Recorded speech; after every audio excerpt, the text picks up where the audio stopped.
The governor of Kaduna State actually has a lot to say about his friendship and relationship with former president of Nigeria, that is President Goodluck Jonathan. And, somehow we got to see some of the videos where El-Rufai was actually criticizing Goodluck Jonathan's uh, tenure back then, and how he is not capable of handling the security issues in the country and so many things. Some of the videos are so shocking, but I'm so surprised that he is out here again talking about the friendship himself and Goodluck Jonathan actually shared. Well, I don't know what broke that friendship, but he has opened up a lot about what went down between the both of them. I'm very sure you're interested in this report, but of course, ensure you subscribe, give this video a thumbs up, and turn on the notification bell so that we can get you updated anytime we drop a new video. All right, guys, without further ado, let us dive right into the details of this report. It says right here that Kaduna State Governor Nasir El-Rufai has said former President Goodluck Jonathan almost put him in prison because he thought he was a threat to his second-term ambition. El-Rufai, in an interview published in The Point, said, although Jonathan was his very close friend from when he was the deputy governor of Bayelsa State, he persecuted him because he believed those who told him that he was a threat. The governor said his persecution started in 2006 when he was in charge at the Federal Capital Territory, Abuja. He said Jonathan was convinced by his own circle too that I was a threat, and that if he was going for a second term of office, he had to take me out of the race. And so Jonathan continued the persecution that Yar'Adua started. I have been associated with running for president, as I said, since 2005-2006, about 15 years. I've suffered for this. I've even been exiled for it, and Jonathan tried to put me in prison for it.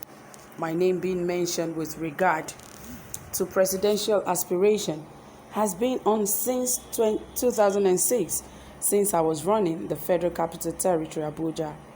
People were speculating that the then President Olusegun Obasanjo was preparing to hand over to me.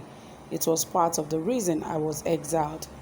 Later, President Yar'Adua was told, according to those around him, the Obasanjo shortlisted two names to succeed him, Yar'Adua's name and mine. It was totally false. But Yar'Adua believed that, and he thought I was a threat, and all the hula baloo, lies and persecution that got me exiled for 23 months were as a result of that. He maintained that no one could intimidate or blackmail him into doing what he would not do unless they offered superior logic. On the insecurity in Kaduna State, he said the government was working hard and using the carrot and stick approach to gradually solve the problem.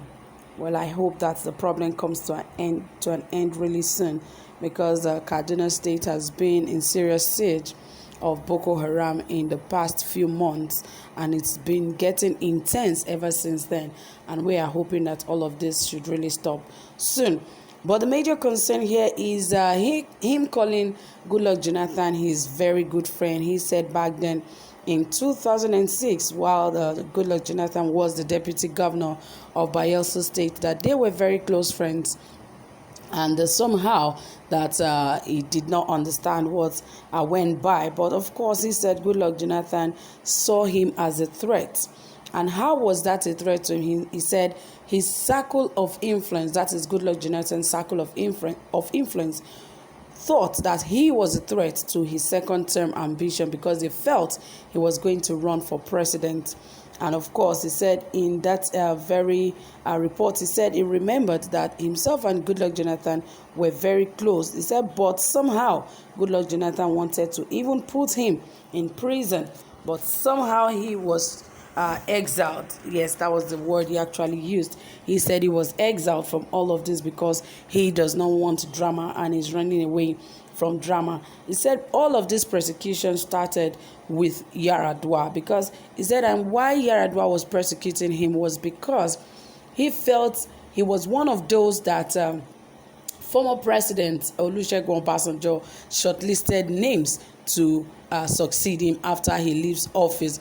But unfortunately, he said that was all lies. That they said that the rumor that came on at that point was that himself and Yaradua were the two shortlisted names that were picked back then by the then President Olusegun Obasanjo.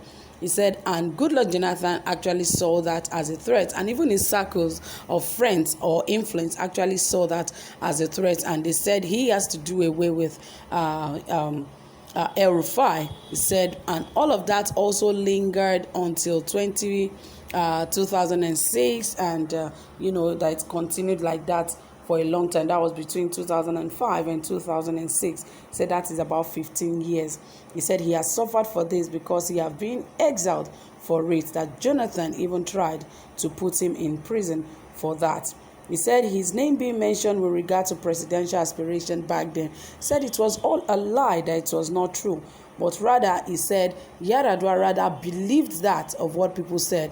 They actually believed that his name was the next shortlisted one that would become the next president of the country. He said, and that was actually making Yaradua act in a certain way towards him. He said all this drama was actually what made him go exile at that point in time, because he could not stand all of this false accusation and all of this persecution and the lies and all of that, and even the threats and the lies. He said it got him to exile for about 23 months.